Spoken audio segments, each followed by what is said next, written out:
जंगल में रह जयाम आदिवासी जंगल रखवाला रे।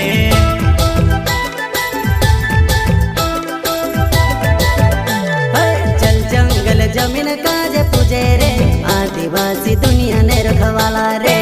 बाप देव खतरी काज पूजे रे आदिवासी सबसे निराला रे।